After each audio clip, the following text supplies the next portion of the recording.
واقعہ جناب عبداللہ ابن عمیر قلبی علیہ السلام 26 ذی الحجہ 25 ستمبر 680 عیسوی بروز جمعہ مبارک صبح کا وقت تھا۔ فید سے 20 کلومیٹر شمال غرب کی جانب ایک موڑ آتا تھا۔ اس موڑ کے سامنے راستے سے کچھ ہٹ کر زرد رنگ کے خیام لگے ہوئے تھے۔ ان خیام میں سے ایک خیمے کے اندر کچھ لوگ بیٹھے تھے، جن کے درمیان میں ایک پختہ عمر کا جوان بیٹھا تھا، اور وہ اپنے احباب سے کہہ رہا تھا کہ اس دنیا میں انسان کا کسی نہ کسی چیز پر بھروسہ کرنا بہت ضروری ہوتا ہے، اور اگر کسی چیز پر کامل بھروسہ کیا جائے تو وہ بھی اللہ جل جلالہ پر بھروسہ کرنے کے مترادف ہوتا ہے، کیونکہ ہر چیز اسی کی تخلیق ہے، اور کسی پر حقیقی بھروسے کا نام ہی تو توکل علی اللہ ہے۔ میں نے اپنی زندگی میں ہمیشہ اپنی تلوار پر بھروسہ کیا ہے، اور میں ہمیشہ تمہیں کہتا رہا ہوں کہ اگر میں نے دنیا حاصل کرنی ہے تو وہ بھی اسی تلوار کی نوک سے، اور اگر میں جنت لوں گا تو وہ بھی اسی تلوار کی نوک سے لوں گا، اور یہ میرا کامل بھروسہ ہے۔ سامنے بیٹھے ہوئے لوگ اس کی اس بات پر مسکراتے ضرور ہیں، مگر کسی میں اتنی جرت نہیں کہ اس کی بات کی تردید کر سکے، کیونکہ یہ ان کا بڑا جابر سردار ہے۔ اسی وقت ایک شخص نے ڈرتے ڈرتے کہا، عبداللہ ابن عمیر، آپ کا اور ہمارا پیشہ وہ ہے جس میں نجات کی کوئی گنجائش ہی نہیں ہے، اور اس پیشے کی وجہ سے ہم تلوار کی مدد سے دنیا تو لوٹ سکتے ہیں، مگر آخرت اور جنت کوئی لوٹنے کی چیز تو ہے نہیں کہ ہم اس تلوار کے ساتھ وہ کسی سے لوٹ لیں گے۔ عبداللہ ابن عمیر ایک بڑا کہکہا لگا کر کہتا ہے، مجھے اپنے مالک پر پورا بھروسہ ہے، ایک دن میں اسی تلوار کی نوک سے اللہ جل جلالہ سے جنت لوٹ لوں گا، اور تم دیکھو گے۔ اچانک اس کے ساتھیوں میں سے ایک ساتھی نے آ کر اطلاع دی کہ فید کی طرف سے کوئی قافلہ آ رہا ہے، اور یہ قافلہ کوئی عام قافلہ نظر نہیں آتا، بلکہ اس کے ساتھ ایک لشکر بھی ہے جس کی تعداد 8000 سے بھی زیادہ معلوم ہوتی ہے، اور اس قافلے میں کئی پردہ داروں کے محمل بھی نظر آ رہے ہیں۔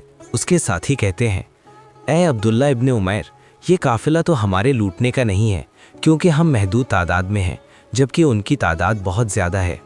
عبداللہ نے کہا، تمہاری بات درست ہے، مگر ہمیں معلوم تو کرنا چاہیے کہ یہ لشکر کس کا ہے۔ اس نے اپنے ایک سوار کو گھوڑے پر روانہ کیا کہ جا کر ان کے بارے میں معلوم کرو کہ یہ قافلہ کس کا ہے، کہاں سے آ رہا ہے، کہاں جا رہا ہے، اور کیا یہ اجفر کی طرف مڑتا ہے یا سیدھا مغرب کی طرف اپنا سفر جاری رکھتا ہے۔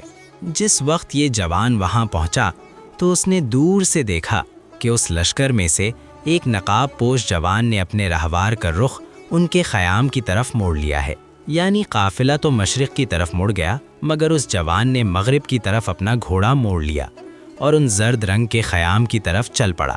حقیقت یہ ہے کہ جس وقت کاروان راہ رضا اس موڑ پر پہنچا تو شہنشاہ کربلا علیہ السلام نے ان خیام کی طرف نگاہ فرمائی، پھر دریافت فرمایا، یہ کن لوگوں کے خیام ہیں؟ ایک غلام نے عرض کیا کہ یہ عبداللہ ابن عمیر قلبی کے خیمے ہیں، جو اپنے وقت کا بہت بڑا رازن اور صحرائی قزاق ہے۔ یہ حاجیوں کے قافلوں کو بھی نہیں چھوڑتا اور انہیں بھی لوٹ لیتا ہے۔ اس وقت شہنشاہ کربلا علیہ السلام نے اپنے لخت جگر شبیہ پیغمبر شہزادہ علی اکبر علیہ السلام سے فرمایا کہ آپ جا کر عبداللہ ابن عمیر قلبی کو ہمارا پیغام دیں کہ وہ ہماری نصرت میں آ جائیں۔ جس وقت شہزادہ پاک علیہ السلام ان خیموں کے باہر پہنچے تو عبداللہ ابن عمیر قلبی کا ایک غلام سامنے آیا۔ شہزادہ پاک علیہ السلام نے اسے اپنا تعارف کروایا اور فرمایا کہ ہم عبداللہ ابن عمیر قلبی سے ملنا چاہتے ہیں۔ ان کا گھر برل جدہ کا دست الکوفہ میں تھا، اور ان کی بیوی کا تعلق نمیری قبیلے سے تھا۔ کربلا میں عبداللہ ابن عمیر نام کے کئی مخالف لوگ بھی تھے جنہوں نے ظلم میں شرکت کی تھی، اس لیے کئی لوگوں نے ان کے بارے میں یہ لکھا ہے کہ وہ مخالف تھے۔ دوستوں، اگر روایات کو دیکھا جائے تو ایک ہی روایت کئی منازل پر لکھی ہوئی ہے، ایک ہی آدمی کئی افراد کے ساتھ مخلوط نظر آتا ہے۔ جس وقت شہزادہ پاک علیہ السلام عبداللہ ابن عمیر قلبی کے خیمے کے دروازے پر تشریف لے گئے تو وہ فوراً اپنے خیمے سے باہر آئے اور عرض کیا، آپ اندر تشریف لے آئیں۔ شہزادہ پاک علیہ السلام نے فرمایا، کیونکہ ہمارا قافلہ مصروف سفر ہے، اس لیے یہاں رکنے کا ہمارے پاس وقت نہیں ہے۔ ہم اپنے بابا پاک علیہ السلام کا ایک پیغام لے کر آئے ہیں، وہ آپ سن لیں، پھر ہمیں اجازت دیں، کیونکہ ہم پاک پھوپھیوں کے پاک محملوں سے زیادہ وقت دور نہیں رہ سکتے۔ اس وقت عبداللہ ابن عمیر کلبی نے عرض کیا، آقا کیا آپ کی پاک پھوپھیاں جو ازل کی پردادار ہیں وہ بھی آپ کے ساتھ ہیں؟ شہزادہ پاک علیہ الصلاۃ والسلام نے فرمایا، ہاں وہ بھی ہمارے ساتھ ہیں، اور باقی سب پردہ داران توحید و رسالت صلی اللہ علیہ بھی ہمارے ساتھ ہیں۔ عبداللہ ابن عمیر قلبی نے عرض کیا، کیا کردار وفا علیہ الصلاۃ والسلام مدینے میں موجود نہیں تھے؟ شہزادہ علی اکبر علیہ الصلاۃ والسلام نے فرمایا، وہ بھی ہمارے ساتھ ہیں۔ اس نے سر جھکا کر عرض کیا کہ کیا ان کی غیرت نے پاک بہنوں صلوات اللہ علیہن کے گھر سے باہر آنے کو گوارا کر لیا ہے؟ شہزادہ پاک خاموش رہے۔ پھر اس کے بعد شہزادہ پاک علیہ الصلاۃ والسلام پاک بابا علیہ الصلاۃ والسلام کا پیغام سناتے رہے اور یہ سر جھکا کر روتے رہے۔ جس وقت شہزادہ علی اکبر علیہ الصلاۃ والسلام پیغام سنا کر وہاں سے روانہ ہو گئے تو اس وقت عبداللہ ابن عمیر قلبی فوراً اپنے خیمے میں آئے، مگر ان کی آنکھوں سے آنسو جاری تھے۔ ان کی بیوی جو نمیری قبیلے سے تعلق رکھتی تھیں، انہوں نے اپنے شوہر کو اس حالت میں دیکھا تو فوراً قریب آ کر پوچھا، خیریت تو ہے؟ آپ مرد ہو کر آج عورتوں کی طرح آنسو بہا رہے ہیں، آخر وجہ کیا ہے؟ جناب عبداللہ ابن عمیر نے کہا، میں حیران ہوں کہ قیامت کیوں نہیں آ گئی، آسمان ٹوٹ کر زمین پر کیوں نہیں آ گرا، یہ زمین غرق کیوں نہیں ہو گئی؟ بیوی نے گھبرا کر کہا، آپ مجھے بھی تو کچھ بتائیے کہ آخر ہوا کیا ہے؟ عبداللہ ابن عمیر کہتے ہیں، اس سے زیادہ ظلم کی انتہا اور کیا ہوگی کہ جس معظمہ بی بی صلوات اللہ علیہا کی پاک چادر کے گرد تہتیر محمود طواف رہتی ہے، جناب مریم جیسی پاک و پاکیزہ خاتون بھی جن کی پاک ردا کو ادب و احترام کی وجہ سے شاید ہاتھ نہ لگائیں، وہی معظمہ بی بی صلوات اللہ علیہا اس وقت کوفہ جیسے رذیل شہر کی طرف محو سفر ہیں، اور سمجھ اس بات کی نہیں آ رہی کہ شہنشاہ وفا علیہ الصلاۃ والسلام یہ کیسے برداشت کر گئے ہیں۔ اس کی بیوی نے کہا، آپ خود جا کر شہنشاہ مظلومیت علیہ الصلاۃ والسلام سے عرض کریں کہ وہ پاک پردہ داروں کو کوفہ نہ لے جائیں، کیونکہ کوفیوں میں نہ وفا ہے اور نہ ہی غیرت۔ یہ کہتے ہیں، میں جاؤں گا ضرور مگر آپ میرے ساتھ چلیں۔ آپ جناب اون و محمد کی پاک والدہ صلوات اللہ علیہا کی قدموں پر اپنی چادر رکھ کر عرض کرنا کہ آپ عراق نہ جائیں۔ انہوں نے فوراً جواب دیا، میں تیار ہوں، اور مناسب یہ ہے کہ ہم فوراً نکل چلیں کیونکہ قافلہ مصروف سفر ہے، کہیں وہ دور نہ نکل جائے۔ جناب عبداللہ ابن عمیر کلبی نے اپنے ساتھیوں سے کہا کہ اپنے خیمے اکھاڑو اور ہمارے پیچھے آنے کی کوشش کرو۔ ان کے ساتھی اپنے خیام اکھاڑنے میں مصروف ہو گئے اور یہ اپنے گھوڑے پر سوار ہو کر قافلہ پاک کے پیچھے روانہ ہو گئے، مگر یہ سارے راستے محملوں کے قریب نہیں گئے، بلکہ انہوں نے اپنا گھوڑا پاک محملوں کے پیچھے جو حفاظتی دستہ تھا اس کے ساتھ ساتھ چلانا شروع کر دیا۔ جس وقت قافلہ شہادت اجفر کے مقام پر خیمہ زن ہوا تو اس وقت انہوں نے شہنشاہ کربلا علیہ الصلاۃ والسلام کی بارگاہ اقدس معاب میں پیغام بھجوایا کہ میں رات کو بارگاہ میں حاضری کی اجازت چاہتا ہوں۔ اجازت مل گئی۔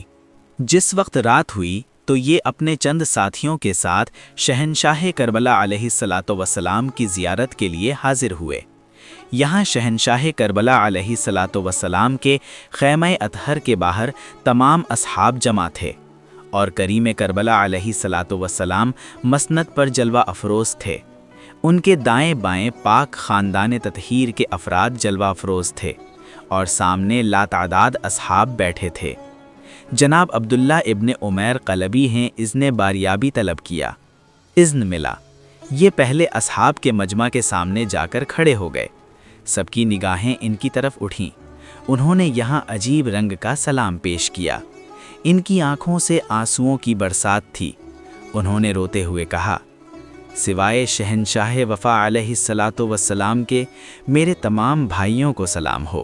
اس فکرے کی چوٹ جناب عباس علیہ الصلاۃ والسلام کے دل پر لگی۔ وہ فوراً تڑپ کر ان کے قریب آئے اور سر جھکا کر فرمایا، عبداللہ ابن عمیر بھائی، آپ کو مجھ پر کیا ناراضگی ہے؟ عبداللہ ابن عمیر نے آنکھیں صاف کرتے ہوئے جواب دیا، کیا آپ نہیں دیکھ رہے کہ سامنے کس کے خیمے لگے ہوئے ہیں؟ کیا آپ بھی امام مظلوم علیہ الصلاۃ والسلام سے نہیں کہہ سکتے تھے کہ کائنات کی مالک پاک شہزادیوں صلوات اللہ علیہن کے قدم گھر سے باہر نہیں آنے چاہیے؟ میں تو یہ سوچ بھی نہیں سکتا تھا کہ آپ کی زندگی میں معظمہ کائنات صدیقہ کبریٰ صلوات اللہ علیہا کی پاک شہزادیوں صلوات اللہ علی العالمین کے قدم گھر سے باہر آئیں گے۔ ابھی بھی آپ مجھ سے پوچھ رہے ہیں کہ میں نے آپ کو سلام کیوں نہیں کیا؟ جناب عباس علیہ الصلاۃ والسلام کی آنکھوں سے بے اختیار آنسو جاری ہو گئے۔ فرمایا، میں نے تو اپنے پاک سردار علیہ الصلاۃ والسلام کی رو رو کر منتیں کی تھیں، مگر میری کوئی بات مانی ہی نہیں گئی۔ میں نے جب بھی اس سلسلے میں کچھ عرض کرنا چاہا تو مجھے یہی جواب ملا کہ ہمارا مقصد صرف اور صرف مظلومیت کے رنگ میں ہی تکمیل تک پہنچ سکتا ہے، اس لیے جو کچھ بھی ہوتا رہے آپ نے صبر و ضبط کرنا ہے اور چپ رہنا ہے۔ المختصر، عبداللہ ابن عمیر قلبی زیارت کر کے واپس اپنے خیام میں آیا۔ اس کے ساتھیوں نے پوچھا، اب آپ کا کیا پروگرام ہے؟ اس وقت جناب عبداللہ نے فرمایا، میں جو تم لوگوں سے کہتا تھا کہ میں نے دنیا بھی تلوار کی نوک کے ساتھ لوٹنی ہے اور جنت بھی تلوار کی نوک سے ہی حاصل کرنی ہے، تو آج وہ موقع آ گیا ہے۔ اب تک تم نے مجھے دنیا اور اہل دنیا کو لوٹتے دیکھا ہے، اب مجھے جنت لوٹتا بھی دیکھنا، کیونکہ ملکہ عالمین صلوات اللہ علیہا کی پاک شہزادیاں صلوات اللہ علی العالمین جنت لٹوانے کے لیے ہی تشریف لائی ہیں۔ ظفر سے لے کر کربلا تک پھر عبداللہ ابن عمیر قلبی امام مظلوم علیہ الصلاۃ والسلام کی زیارت کے لیے حاضر نہیں ہوئے، بلکہ انہوں نے سارا سفر پاک محملوں کے احترام کی وجہ سے 1 میل پیچھے رہتے ہوئے طے کیا، اور یہ کہتے رہے کہ میں نہیں چاہتا کہ شہنشاہ وفا علیہ الصلاۃ والسلام کی مرشد زادیوں صلوات اللہ علیہ العالمین کے محملوں پر بھی میری نظر جائے اور میں گنہگار ہو جاؤں۔ 10 محرم کی شام تک ان کے خیام پاک پردہ داران توحید و رسالت صلوات اللہ علیہ العالمین کے خیام سے کافی دور لگے رہے۔ شب عاشور جس وقت امام مظلوم علیہ الصلاۃ والسلام نے حکم دیا کہ تمام اصحاب اپنے خیام اکھاڑ کر ہمارے خیام فلک احتشام کے ساتھ ساتھ آ کے لگا دو، تو اس وقت جناب عبداللہ ابن عمیر قلبی نے بھی اپنا خیامہ اکھاڑ کر کریم کربلا علیہ الصلاۃ والسلام کے خیام کے باہر آ کے لگا دیا، مگر خود اس خیامے کے اندر نہیں آئے، بلکہ خود خیام کے باہر پہرا دینے والے دستے میں شامل ہو کر پہرا دینے میں مصروف رہے۔ 10 محرم کا سورج اندوہناک انداز میں طلوع ہوا، صبح ہی صبح جنگ کے طبل بج اٹھے، دونوں طرف سے جنگ کی تیاریاں ہونے لگیں۔ ایک طرف لاکھوں کی فوج صف آرائی ہوئی، دوسری طرف 100 سے کچھ زیادہ افراد کی صف لگی، جن میں ضعیف بھی تھے، کم سن شہزادے بھی تھے۔ اس وقت جناب زہیر بن قین اور جناب عبداللہ ابن عمیر قلبی نے عرض کیا کہ ان ملعون لوگوں کی تعداد زیادہ ہے، اس لیے ہمیں جنگ فردہ کو طویل دینا چاہیے تاکہ ایک ایک کی جنگ زیادہ دیر تک چلے، اس میں ہمارا فائدہ ہے، اور اگر یہ ساری جنگ فردہ میں بدل جائے تو واللہ ہم ان لاکھوں میں سے ایک کو بھی واپس گھر نہیں جانے دیں گے، ان کی لاشوں کو گھر پہنچانے والا بھی کوئی نہیں بچے گا۔ سب سے پہلے فردہ جنگ کا اعلان ہوا۔ اس وقت عبیداللہ ابن زیاد ملعون کے 2 غلام لشکر سے باہر آئے، ایک کا نام سالم ملعون تھا اور دوسرے کا نام بسیار ملعون تھا۔ یہ اپنے وقت کے بڑے جنگجو مشہور تھے، یہ دونوں سیاہ فام قوی ہیکل غلام تھے۔